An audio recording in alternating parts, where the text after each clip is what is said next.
Nandito kami sa Telus Park.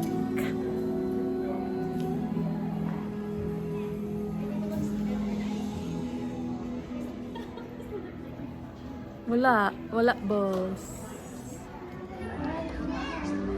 It's not frontline experience.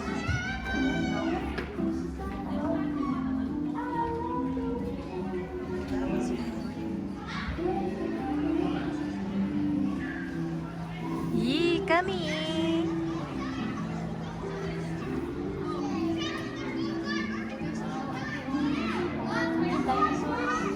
Oo nga. So, nagbabayad kami ng entrance. Kahapon, galing kami sa Calgary Public Library.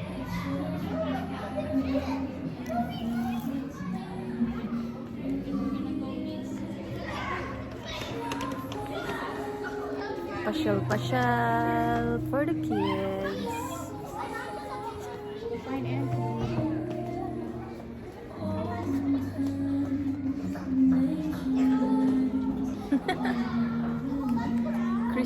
Christmas na dito sa Telus.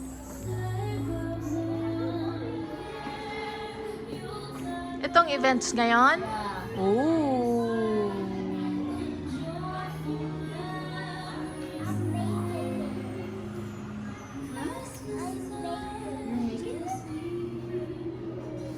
Pumunta kami dito summer.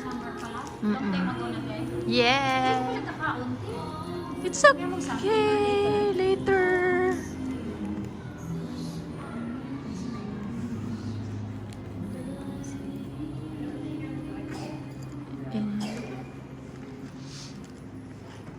Why wait?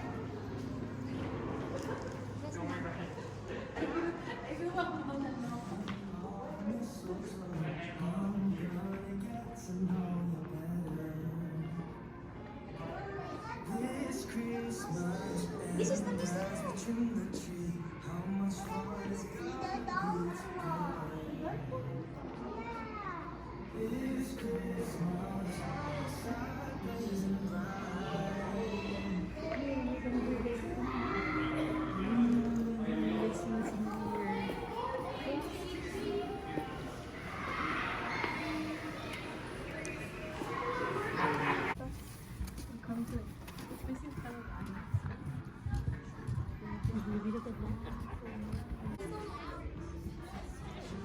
Manonood kami ng dinosaur movie.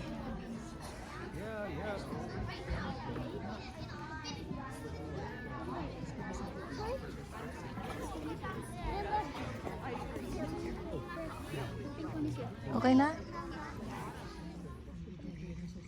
Early spring on the prehistoric continent of Gondwana.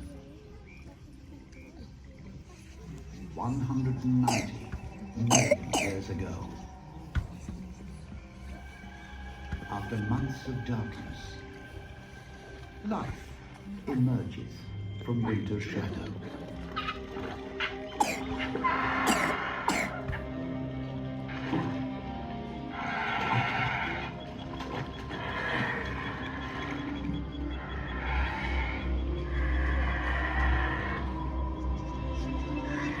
In this Jurassic kingdom of night hunters and river monsters,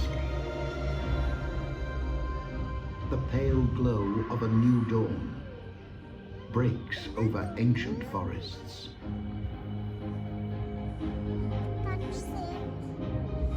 Pansit?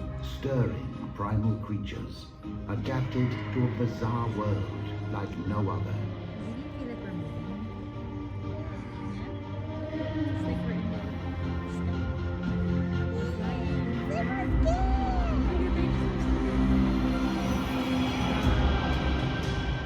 Giant reptiles reign supreme.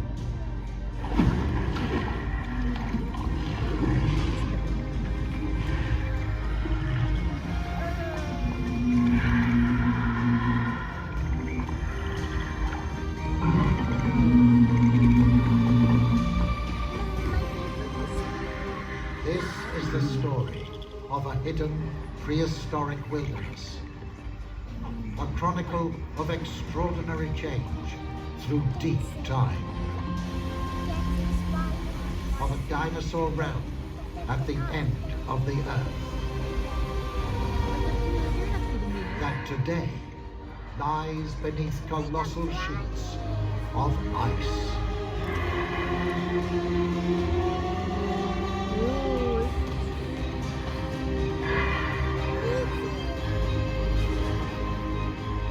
Welcome to Gondwana. Welcome to Antarctica.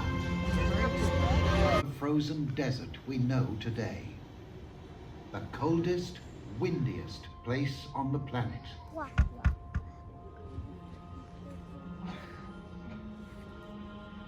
What lost world may lie beneath these forbidding glaciers?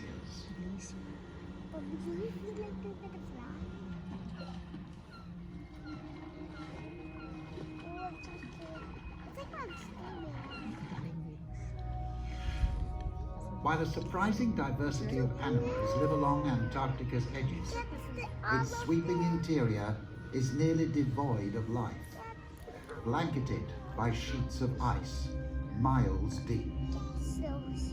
So deep that only the very peaks of the enormous transantarctic mountains rise above the white expanse.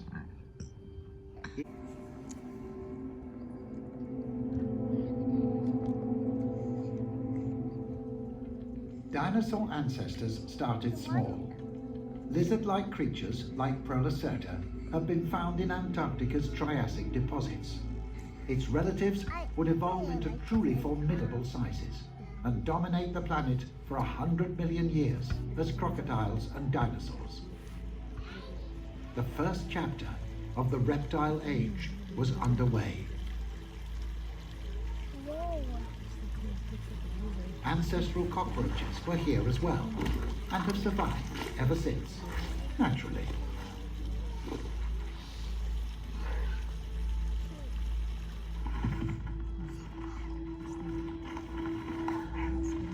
But reptiles weren't the most dominant animals in the ecosystem quite yet.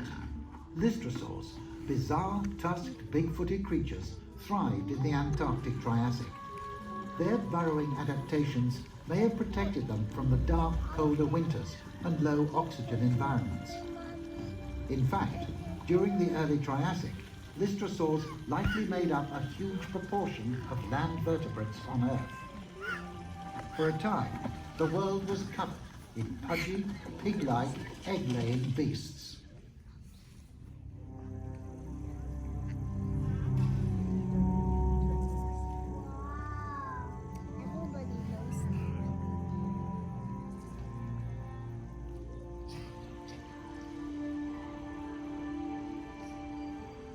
By the Middle Triassic, a lush and bio-rich ecosystem flourished in southern polar Gondwana.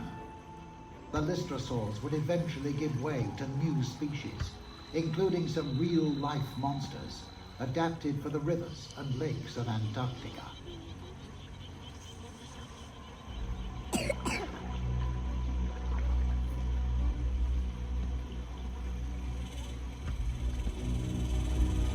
Antarctosuchus, a giant amphibian the size of a crocodile, with 2 rows of razor-sharp teeth.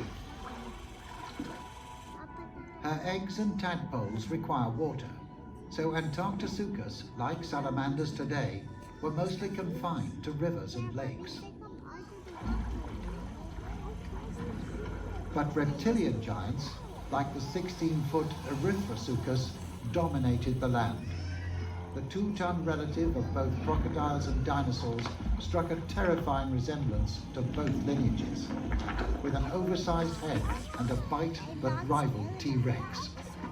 However, in this river, Erythrosuchus is in for a surprise.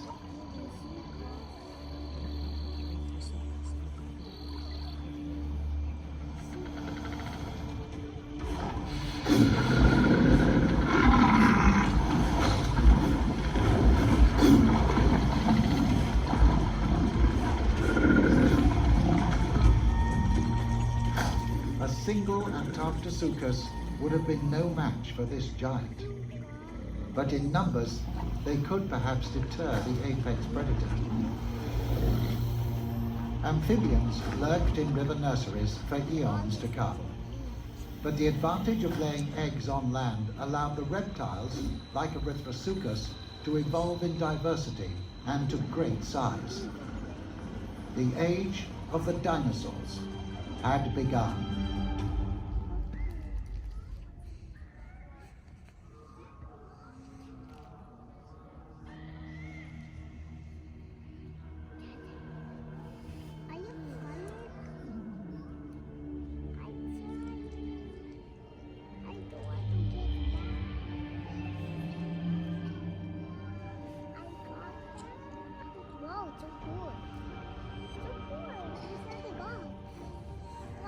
By the Jurassic period in Antarctica, dinosaurs ruled. And in the South Polar forests, the 25-foot-long Cryolophosaurus, a formidable hunter, topped the food web. For its time, it was the largest meat-eating dinosaur in the world. Its prey likely included Glacialosaurus juveniles, long-necked plant eaters, also unique to Antarctica, and early cousins of the gargantuan sauropods.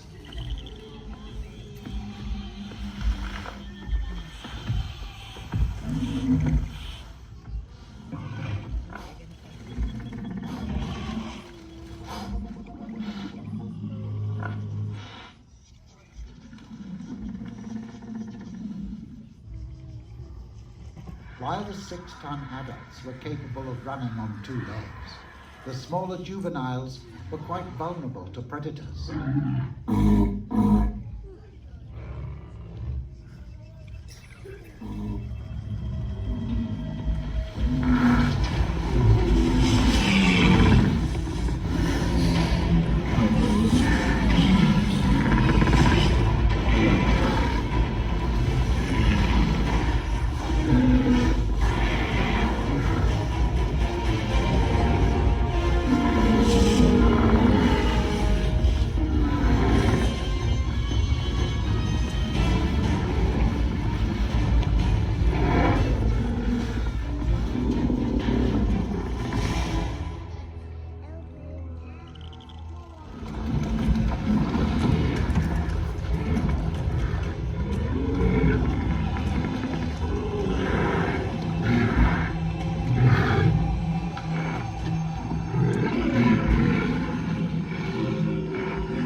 Only one thing could distract a male Cryolophosaurus from a springtime meal.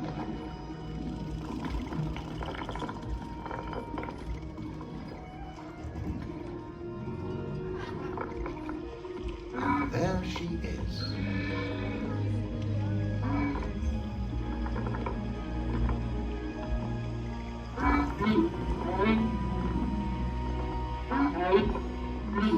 Scientists can only speculate about the Cryolophosaurus's head crest. If the fancy display was used to attract a mate, it appears to have done its job.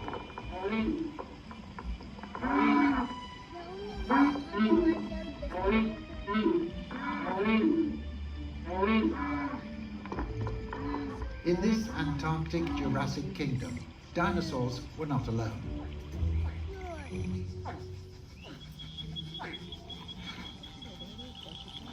Early mammal relatives, called tritylodons, patrolled the forest floor. Fossil finds suggest they may have been burrowers with fur and whiskers, traits that may have helped the diminutive mammals survive in a world of giant predators. Or egg thieves.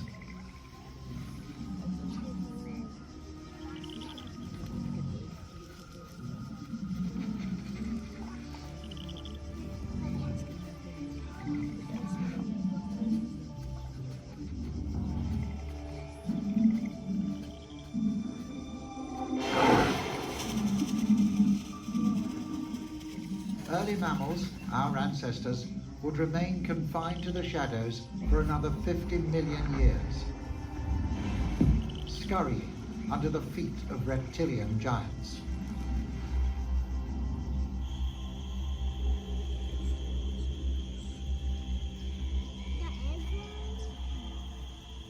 By the late Cretaceous, titanosaurs ranged across Gondwana, including Antarctica. These long-necked relatives of Glacialosaurus reached colossal proportions. The largest animals ever to walk the planet would be among the last dinosaurs on Earth. 66 million years ago, a mass extinction would end the age of giant reptiles.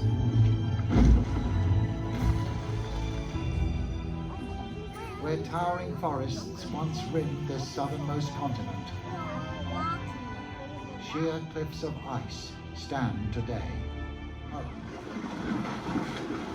So, how did the continent go from greenhouse to icehouse?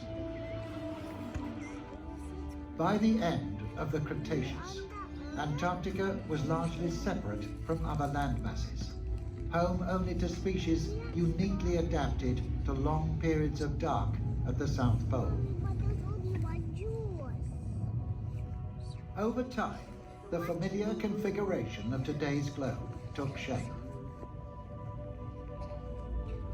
About 34 million years ago, Antarctica's isolation allowed cold ocean currents to circulate around the entire continent. As a result, snow in Antarctica no longer melted in the summers and eventually accumulated, covering and packing the continent in solid ice.